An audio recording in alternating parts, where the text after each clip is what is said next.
সবিনয় অনুরোধ জানাচ্ছি।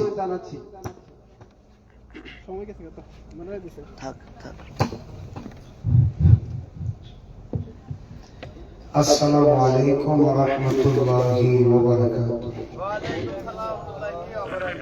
সকলে বলেন আলহামদুলিল্লাহ। রাত্র অনেক হয়ে গেছে, আর তাছাড়া অনেক কুয়াশা, ঠিক নেই? এই কয়েকদিনে অনেক কুয়াশা নামতেছে, এতই কুয়াশা, গতকালকেও কুয়াশা পাইছি, এর আগের দিনও কুয়াশা, এর আগে কুয়াশা ছিল না, আজকে তো প্রচুর কুয়াশা। আপনাদেরকে আমি ভালো করে দেখতে পারতেছি না, রাস্তা দিয়ে আসছি, অনেক কুয়াশা। এরপরও এত ঠান্ডা, কনকন শীতের ভিতরে বৃষ্টির মতো কুয়াশা পড়তেছে চতুর্দিকে। এর মধ্যে যারা এই মাহফিলে বসে আছেন, আল্লাহ পাক যেন আমাদেরকে নবীজির উম্মত হিসেবে কবুল করেন, বলেন আল্লাহুম্মা আমিন। বেশিক্ষণ কষ্ট দিব না। আপনাদের গ্রামের ছোট ছোট বাচ্চারা এবং যুবক ছেলেরা মুরব্বীদের পরামর্শে তারা মাহফিল করছে। আল্লাহ পাক যেন তাদের সকলের মনের আরাধনা কবুল করেন, সবাইকে মক্কা মদিনার মেহমান বানায়, বলে আল্লাহুম্মা আমিন। সালাতু ওয়াসসালামু আলাইকা ইয়া রাসূলুল্লাহ, الصلاة والسلام عليك يا حبيب الله، الصلاة والسلام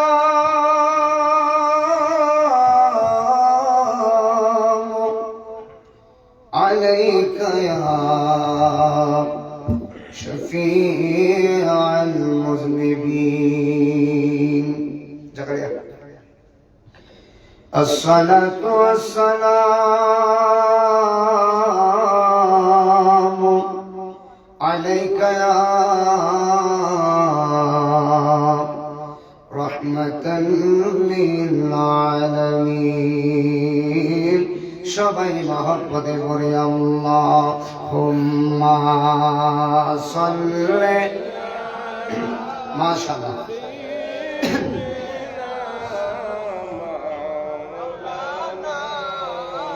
محمد وعلى آله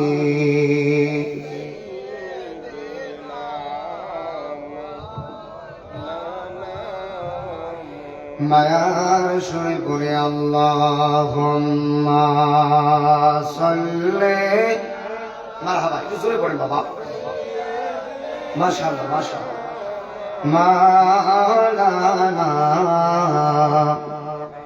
وعلى آل سيدنا.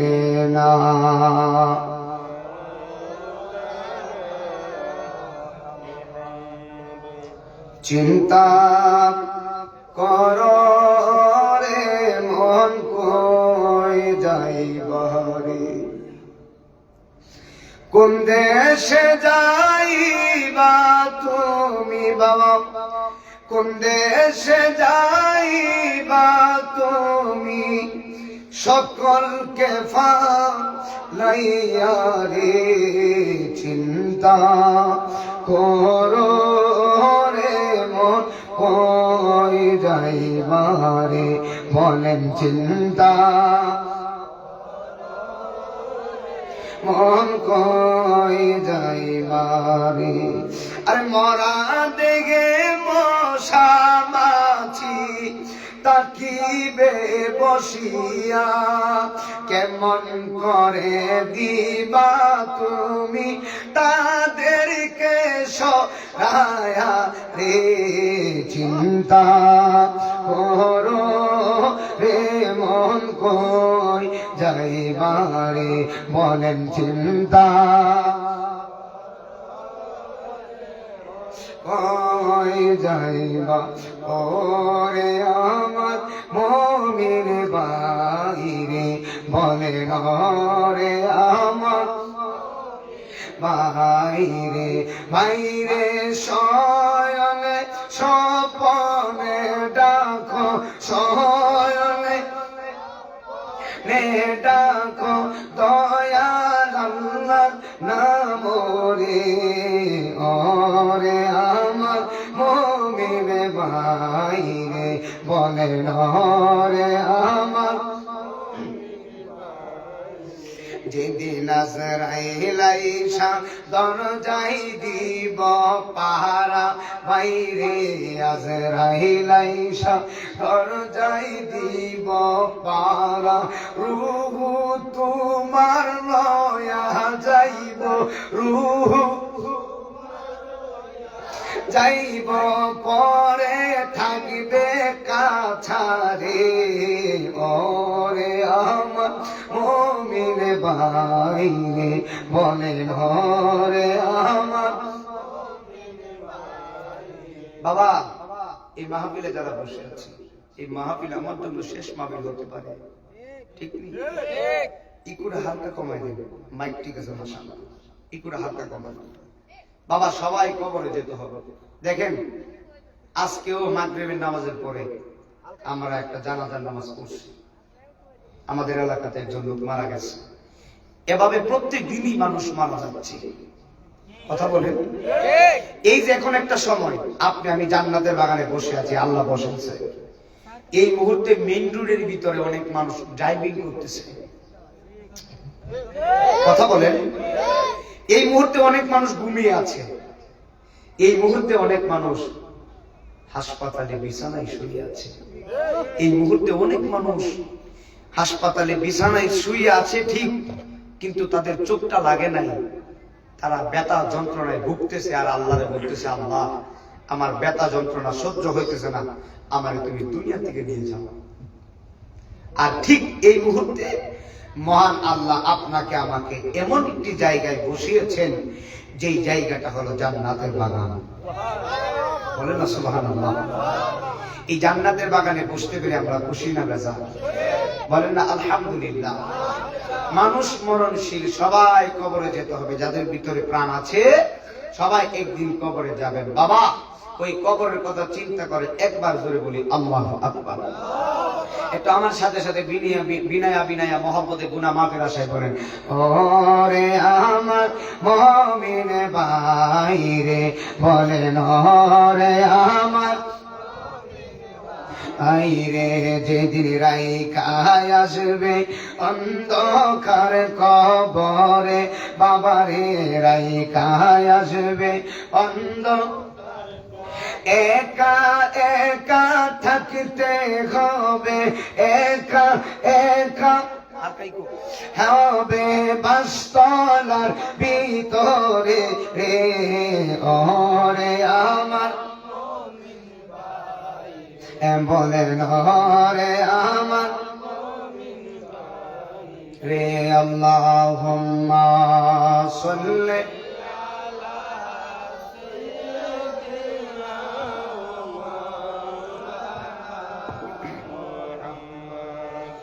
وعلى آل سيدنا।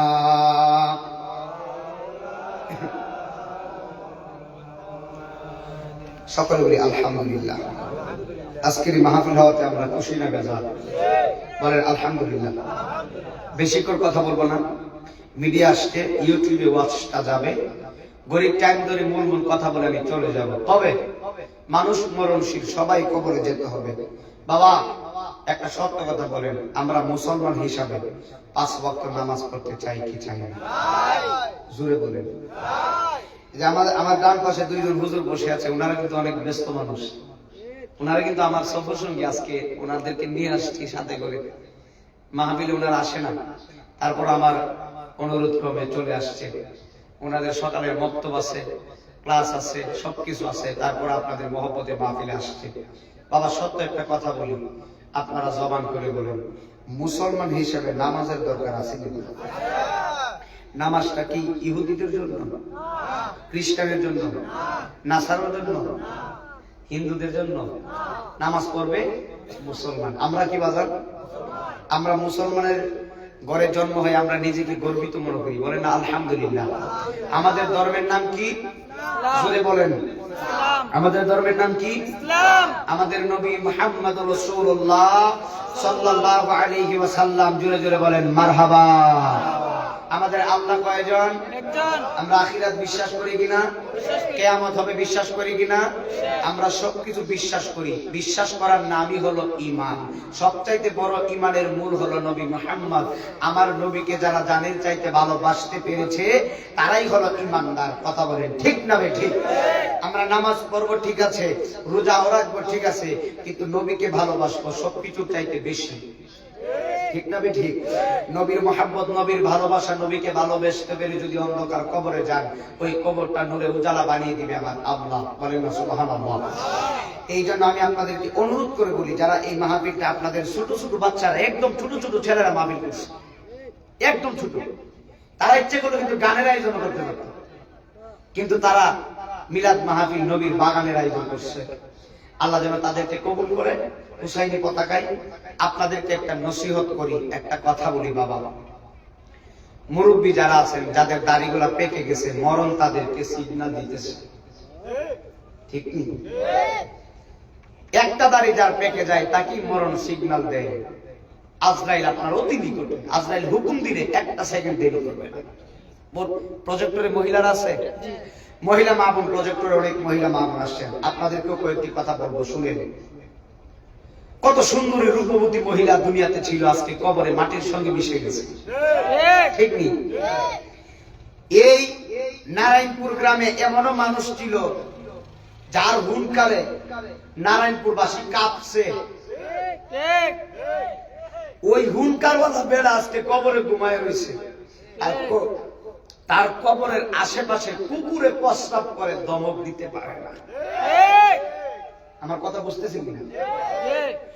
আমি নাইমুদ্দিন আজিজি যতই ওয়াজ করি না কেন, নিজামুদ্দিন সাহেব যতই মসজিদে ইমামতি করুক না কেন, যতই মসজিদ থেকে আমার গ্রাম থেকে ওনার গ্রামে আসা যাওয়া করুক না কেন, ভিতরে যতদিন রুহ আছে ততদিন আপনি এমুক ভাই, ভিতরে যতদিন রুহ আছে ততদিন আপনি চেয়ারম্যান, ভিতরে যতদিন রুহ আছে ততদিন আপনি বক্তা।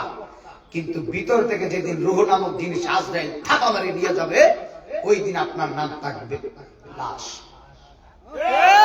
কথা বলেন না ঠিক না ঠিক? ওই দিন কি নাম থাকবে? লাশ। ওই দিন কেউ জাকারিয়া বলবে না, ওই দিন কেউ ইব্রাহিম বলবে না, রহিম মিয়া বলবে না, ওই দিন বলবে মরহুমের লাশ জানাজার মাঠে এসেছে। ওই দিন মা আপনাকে সুন্দরী রূপবতী মহিলা বলে কেউ ডাকবে না, ওই দিন বলবে মরহুমা লাশ এসেছে। ওই খাটিয়ার ভিতরে ঘুমানোর আগে, ওই মসজিদের পালকিতে ঘুমানোর আগে, কবরে যাওয়ার আগে আমার আল্লাহর হুকুম মানার দরকার আছে না নাই? কবরে যাওয়ার আগে কবরের সামানা জোগাড় করার দরকার আছে না নাই? তাহলে আপনাদের চরিত্রে 5 ওয়াক্ত নামাজ লাগবে। আরেকটা জিনিস বুঝাই, জগ আছে না, জগ, টিউবওয়েলের মুখ আর জগের মুখ যদি এক না হয়, পানি ভরবো? কথা বলে না, কথা বুঝতেছেন? কল, কল আমাদের দেশে বলে কল, আপনারা কি বলেন? কল, টিউবওয়েল এক কথাই। তো কলের মুখ আর জগের মুখ যদি এক না হয়, সারাদিন জাতলেও এই জগ ভরতো না, পানি ভরতো না।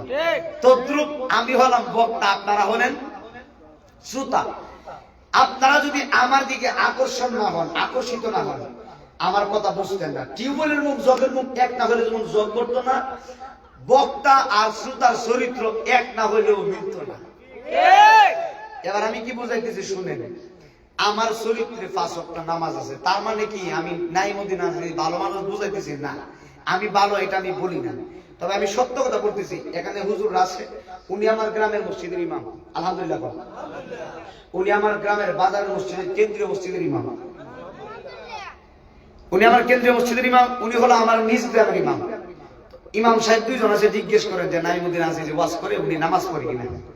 হুজুরা তো বলতে পারবে, উনাদের পিছনে নামাজ পড়ি না আমি, উনার আমার গ্রামের, উনাদেরকে জিজ্ঞেস করেন যে হুজুর নাইমুদ্দিন আজিজি নামাজ পড়ে কিনা? তেলি ভাইবেন, আমি কইতাম না। আচ্ছা, সাক্ষী নিয়েছে মা বাবা। আমার চরিত্রে 5 ওয়াক্ত নামাজ আছে, আমি চেষ্টা করি কষ্ট হলেও নামাজটা পড়ার, আলহামদুলিল্লাহ। এখন আমি কি বোঝাইতেছি, আমার চরিত্রে যেহেতু নামাজ আছে, আমি চাই, আমি যেহেতু আপনাদের বক্তা, তো আপনাদের বক্তার চরিত্রে যেহেতু নামাজ আছে, আমি চাই আপনারা আমার শ্রোতা, আপনারাও নামাজ পড়েন। কথা বুঝেন নাই? আমার চরিত্রে নামাজ, আপনাদের চরিত্রে নামাজ আমার দরকার আছে। তাহলে মনে করেন প্রোডাকশন ঠিক আছে, সুবহানাল্লাহ, লাইন ঠিক আছে, মারহাবা কইতেন না। আল্লাহ যেন আমাদেরকে নামাজের মহব্বত পয়দা করে দেন, আমিন বলেন।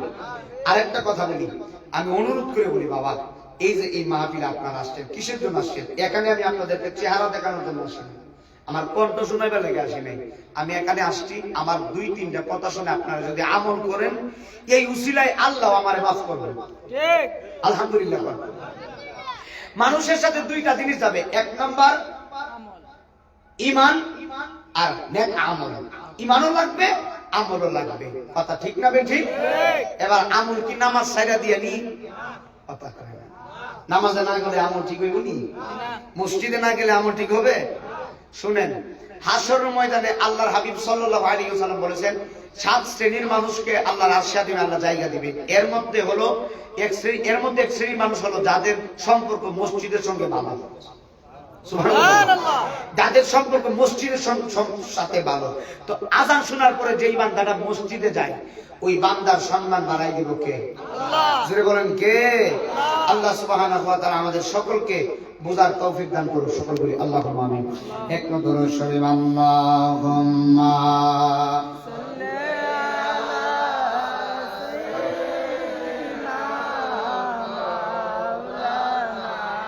محمد وعلى آله